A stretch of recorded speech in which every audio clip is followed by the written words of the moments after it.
Hi folks, Toad here with Visordown.com, and we are in for a little bit of a different review today because there's a certain coronavirus, what some people are calling the lockdown, has come into force, and we're no longer really allowed to go hooning around the countryside on these things. So instead of doing this piece to camera in a nice secluded country spot somewhere, I'm having to do it outside of my house, which is a little bit different. So another reason that we're having to do this in the UK is obviously because any foreign launches had to be cancelled to sort of stem the spread of coronavirus. So Ducati have basically got one example that's been doing the rounds through the hands of a few different journalists in the last few days. And yeah, here we are, and Visordown have got to have a go on it. So what is it? Well, this is the V4 S version of the Streetfighter.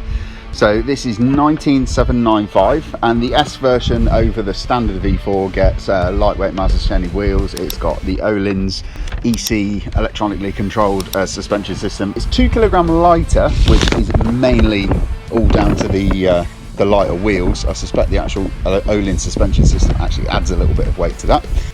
Everybody knows everything about this bike already. It's been the worst kept secret in motorcycling, and it is effectively a Panigale V4 or V4S with the fairings removed. So the engine is the same engine. It's got 208 horsepower in this version, and that comes in at 12,750 RPM. The engine, if you don't know, it's massively over square. So the 81mm bore, and it's got a 53.3mm stroke. So it revs like anything. It's absolutely nuts once you get it into the power band. I'll come on to that in a little while. We've got a ride-by-wire throttle, which is fairly good. It's not a super smooth one, but it is effectively a race bike with the fairings removed, or a sports bike with the fairings removed. So the throttle can seem to be, especially if you're riding around town, it is a little bit on-off in just the initial part of the opening of the throttle, which made riding it today feel a little bit clumsy. This bike has also got a slightly loose chain, which is because it hasn't been back to Ducati. It's just been passed around all the journalists, and I think someone's been having a bit too much fun on it, and that hasn't helped the situation. 6-speed box, obviously, with a quick shifter as standard on the V4S, and the gear change on it is a little bit it's not the most direct gear change that you're ever going to use. There's no defining sort of snick or click as you engage the next gear, whether you're going up or down the box. And I did have a couple of it's a Ducati after all, so you can never find neutral, but there was a couple of times where I was going down the box and it was clicking into neutral as opposed to going into first. But it is a brand new bike. This has only got a few hundred miles on it, so maybe it just needs bedding in. I'm not too sure. I never had those problems with the Panigale V4S that we tested last year, and this is effectively the same bike, so you'd have to assume that it's maybe just that it's a little bit newer, or maybe it's just been a little bit abused by the previous journalists. Thank you very much for that. I've been out on the bike, so I took it out last night, and it's actually getting collected because the Ducati dealerships are closing, so they need the bike. Ducati's HQ is closed, so the bike needs to go back to a dealership to be safely stored. So I've had a decent day yesterday riding the bike, and haven't been out on it today, just so I get this filming done. But it is phenomenally quick. The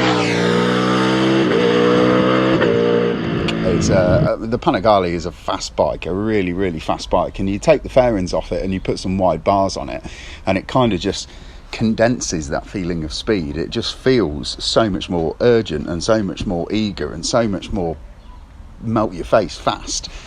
But the one thing about it is that it kind of all happens, like the bike sort of comes alive at this fun zone once you get past about 7,000 or 8,000 RPM. But in any one of the first 3 gears, you're already going to be doing over 100 miles an hour at that point. So it kind of makes you wonder where you can exploit this bike to its fullest. And you're going to say you're going to take it to a track. Well, wouldn't you buy a track bike for that? You know, a bike with fairings, a sports bike with clip-ons that you can get behind a screen. Nakeds are fun on track, and you know, I love a naked bike, but when it only starts to feel like it's getting going at 8,000 RPM or 7,500 RPM, it kind of makes you wonder, how can you exploit it all on the road? And if you have to take it to a track, I'd buy a V4 S Panigale or a V4 Panigale just because it's built for purpose. Now, I'm just going to go through the equipment on the bike. So I've already talked about the quick shifter. This bike has got the same dash and user interface as the V4 Panigale, so it's got the same sort of riding mode selection, how you change the riding modes. The EC Öhlins electronic suspension on it is fully adaptable and adjustable all through there, so there's no buttons or knobs to twiddle. It all happens through the dash. It has got quite a good interface with regards to that. Tuning suspension or setting it up for yourself can be quite a daunting prospect. But what Ducati have done, they've given it such an interface that you can kind of just interact with the dash in a certain way to get the bike to sort of handle the way that you want. And I do quite like it. It's good. I had it on a 1260 Multistrada S that I had as a long termer a couple of years ago, and it's the same interface, and it does make it really, really easy to sort of tune the suspension to your needs, whether you've got a passenger or whatever, or what sort of riding you're doing. So that's quite cool.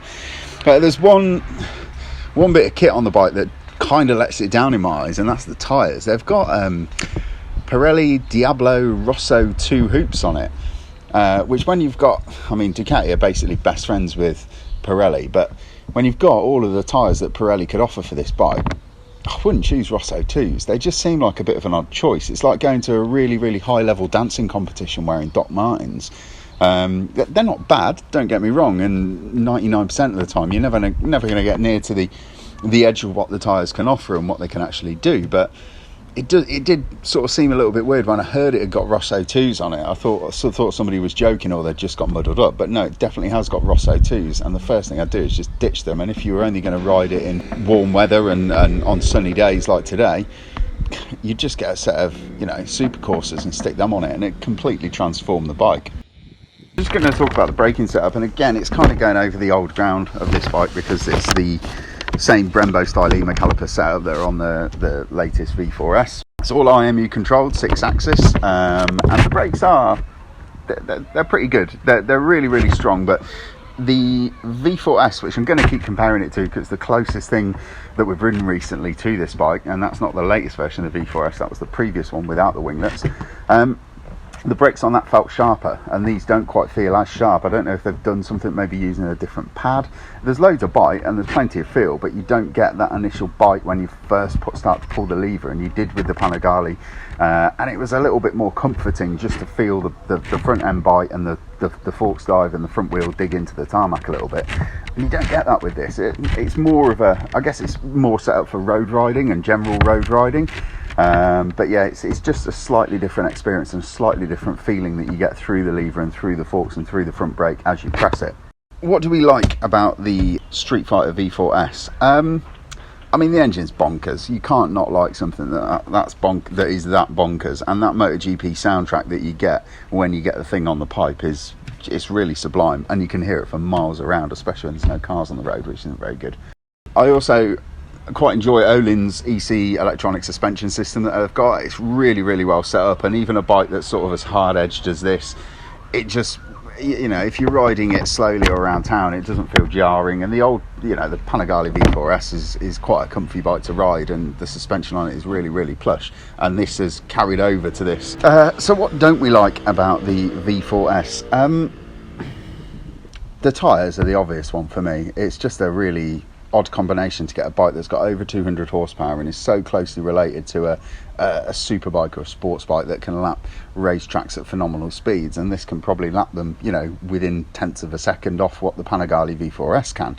It just seems a bit of an odd decision to give it these hoops, which it's not like they're substandard, but there were better options in the Pirelli range for this bike. So yeah, the other thing that it's not that I don't like it, it's just it's a little bit frustrating, is that the way the bike's set up and the way the whole kind of feel of it is, it just feels like it really comes into its own when you're going really, really quickly, and by the point that you're going to the speed that this thing starts to become fun, you're kind of already at that stage where you're about to lose your driving license, which isn't what any of us want, really.